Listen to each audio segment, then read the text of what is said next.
On a appelé cette partie Garcia Football Manager. C'est un peu l'impression que ça m'a donné hier en regardant le match. Il fait ce qu'on fait tous à Football Manager, à savoir on fait une équipe et demie et on fait des rotations en fonction des matchs. Lui, il applique ça en vrai, c'est-à-dire à pas un poil plus de mérite, parce que là, il y a plus de 500 milliards de joueurs, des entraîneurs qui ont des résultats, il y en a très très peu, et ça marche. Donc, est-ce que vous partagez ça? Est-ce qu'au final, il a trouvé la bonne formule, à savoir dans la rotation, de s'appuyer sur 18, grosso modo, joueurs? Jacques, toi qui connaît quelqu'un qui est un adepte du turnover, on va dire ça comme ça. Est-ce que là, la formule de Garcia, c'est même l'évolution face aux compétitions à laquelle l'OM est en train de faire face? Tu sais, dans le football moderne, on parle de GPS, on parle de tactique, on parle de... Il y a beaucoup de choses qui sont dites, redites, les stats, pas les stats. Il faut parler de l'humain. Le vestiaire, il est important. Aujourd'hui, Rudy Garcia, il a réussi à faire un vestiaire et un très bon vestiaire. Quand tu as des sourires, des remplaçants qui sautent quand tu marques un but, eh ben ça c'est important. Et ce qu'il a réussi à faire là, c'est une osmose. Et ça, je lui tire mon chapeau. Je pense qu'il n'est pas tout seul. Derrière lui, il y a un staff. Il y a des gens qui doivent être avec lui, qui lui apportent des renseignements. Attention à lui, fais attention à lui. Je pense que c'est très très bien géré. Encore une fois, c'est ce qui manque à Paris Saint-Germain. Arnaud, en termes physiques, parce qu'à chaque fois qu'il y a une blessure à l'OM, il y a un fan club anti Paolo Rongoni qui vient se plaindre des blessures apparemment de l'OM. J'ai pas l'impression quand même que le groupe marseillais soit touché plus que ça. En fait, j'ai envie de dire, Certi il serait peut-être blessé dans 95% des clubs du globe. Il l'était avant d'ailleurs. Et il était avant. C'est vrai.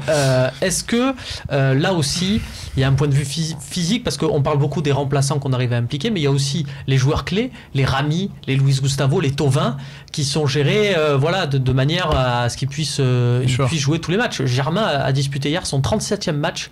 L'OM a fait 40 matchs toutes compétitions confondues. Germain, c'était son 37e, Adil Rami également. Moi, aujourd'hui, je suis étonné de deux choses. D'un, l'aspect, hier, les commentateurs le disaient d'eux-mêmes, la fraîcheur un petit peu que pouvait avoir l'OM, ou du moins que laissait supposer l'OM hier soir sur ce match. Donc, je trouve ça bien. On arrive quasiment, on va arriver début mars, où là, ça va être un gros tournant dans ce championnat. Je les trouve frais.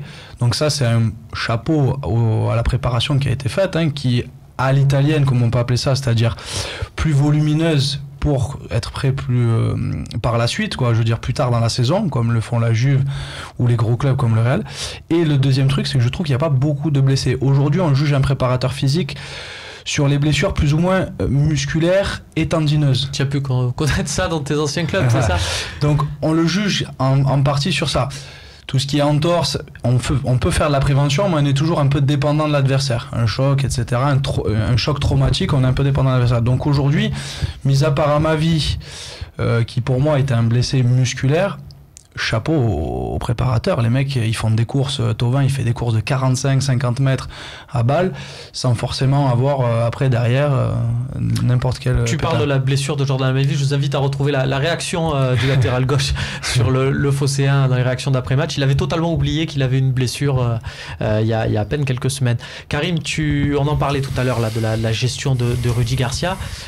Au départ, on se plaignait un peu du jeu qui n'arrivait pas et on voit qu'au final, avoir un leader d'op comme ça, mais tu as raison de dire ça quand tu me regardes avec insistance, parce que moi autour de cette table j'étais très critique sur Rudy Garcia, mais c'est pas que je revienne sur ce que j'ai dit, c'était que effectivement à l'époque j'avais l'intime conviction que ce groupe ne fonctionnait pas comme il devait fonctionner, qu'on ne tirait pas le meilleur de lui-même. Après, j'ai envie de te dire une phrase qui est un peu bateau, mais qui en réalité pour le football n'en est pas une. Malgré tous les commentaires de gens que l'on qualifie comme experts, il faut quand même se dire que le football, ça n'est pas une science exacte. Tous les gens qui ont joué au football dans leur vie savent que la question de l'état d'esprit est fondamentale. Tu peux avoir un super groupe avec des gens qui ont des qualités intrinsèques extraordinaires, physiquement plutôt bien, techniquement au-dessus de la moyenne. S'il n'y a pas cet état d'esprit, cet esprit d'équipe qui a été évoqué, ce vestiaire, cette âme, tu n'en tireras pas grand-chose. Et on le voit, c'est pas à coup de pétrodollars que tu construis un grand d'Europe.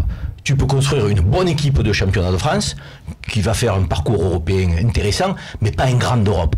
Et ce petit zeste qui fait la différence, c'est que les mecs, il faut qu'ils aient envie d'être ensemble, qu'ils prennent du plaisir. Quand tu vois Thauvin et le petit Maxime Lopez, tu sens qu'ils ont une forme de complicité dans le jeu qui est une complicité du vestiaire. Ils rigolent ensemble, ils se chambrent, ils s'aiment bien et autres. Et après, derrière, il y a un phénomène de solidarité et de lien qui se fait même sur le plan de l'animation du jeu. C'est pas rien, ça. Alors, si Garcia a réussi à faire ça, effectivement, il est pour beaucoup dans cette forme de rédemption, de réveil, de sursaut de l'Olympique de Marseille, qui, au début de la saison, disons-le quand même clairement, ne faisait pas vibrer grand monde. Mais c'est la force des vestiaires, quand ça gagne. Tout le monde est plutôt pote. Oui, mais c'est l'effet de vase communicant. C'est-à-dire qu'à un moment donné, tu fais rentrer des joueurs. L'année dernière, on avait un Gomis qui était un buteur, mais pas que. Gomis, il était très important dans le vestiaire. D'ailleurs, c'est pour ça que, d'autant plus que j'ai regretté qu'on l'ait pas gardé, qu'on n'ait pas mis le paquet, parce que c'était non seulement notre meilleur buteur et qu'aujourd'hui on se dit qu'avec un véritable avant-centre, qu'est-ce qu'on ferait? Déjà qu'on est pas mal, mais il était aussi utile dans le vestiaire, le garçon. Donc il était utile dans sa relation aux supporters, il était utile dans la mentalité du club, dans l'identité qu'on veut poser, qu'on veut mettre en place. Donc ces joueurs-là sont des joueurs précieux. Et aujourd'hui, peut-être que dans les recrutements, on a pris des bons gars. On parle que de leur qualité footballistique, mais il faut peut-être aussi parler de leur qualité humaine. On a pris des bons mecs qui sont capables de s'intégrer à un groupe, de créer une dynamique. Peut-être qu'un Rami, c'est un mec intéressant sur le plan humain. Un Amavi, c'est un mec intéressant sur le plan humain. C'est ce qu'on voit d'ailleurs. Alors qu'Evra, il était peut-être un peu moins intéressant, avec une carte de visite un peu plus importante. C'est ce qu'on voit un peu sur les vidéos Instagram qui postent régulièrement. Et Camille Dorès au Phocéen vous en fait à chaque fois une petite compile que vous pouvez retrouver. C'est à chaque fois assez marrant. Il y a Zouti 972 sur le forum qui nous dit: faut-il prolonger Rudy Garcia, il est comme moi, Rudy Garcia, pour plus longtemps? Eh bien, on a la question qui a été posée directement à Jacques-Henri Hérault. C'était la semaine dernière, dimanche dernier, sur le plateau de Téléfoot. On écoute la réaction du président avant de réagir en plateau. Rudy Garcia, lui, est sous contrat jusqu'en 2019. Est-ce que vous souhaitez le prolonger dès maintenant? Pourquoi j'ai choisi Rudy? Rudy, c'est un coach français qui avait une expérience internationale exceptionnelle, en Italie notamment. Et puis c'est un homme de caractère, et à l'OM, il faut des hommes de caractère. Donc la question que vous posez n'est pas d'actualité. En tout cas, tous les matins, je suis ravi d'avoir fait ce choix-là, parce qu'il nous apporte beaucoup. Vous poserez la question en fin de saison? On verra bien. C'est réponse politique, ça, Karim. Et tu sais qu'on ne sait pas qui va se présenter après Godin, mais il a des chances. Il est pas mal. Il est pas mal. Godin est capable aussi de l'adouber, vu que de toute façon, tous ceux qui ont fait la politique à Marseille, il ne veut pas être derrière eux. Bon, enfin, ça, c'est autre chose.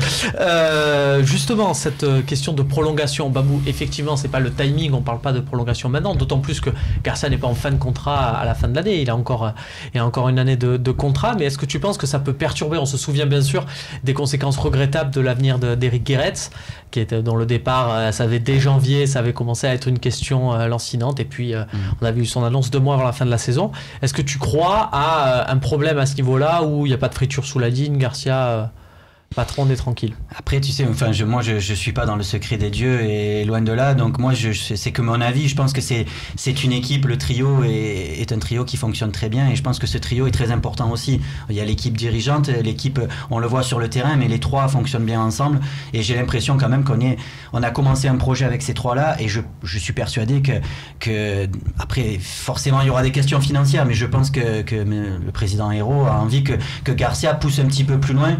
Moi, j'ai envie de le voir en Ligue des Champions. J'ai envie de le voir démarrer une Ligue des Champions. Après, je dis pas que ce sera suffisant. Je sais pas encore ce qu'il vaut à ce moment-là, mais je pense que pour construire et pour démarrer le projet, pour tout ce qui a été fait jusqu'à maintenant et le travail qui reste encore à faire, je pense que Garcia est l'homme de la situation. Après, on verra si c'est un peu prématuré de se poser la question aujourd'hui. Tout à fait. Moi, tu te la poses au mercato d'hiver de la saison prochaine, c'est impeccable. Karim, et pourquoi les questions du talk arrivent. Non, d'accord. On y répond.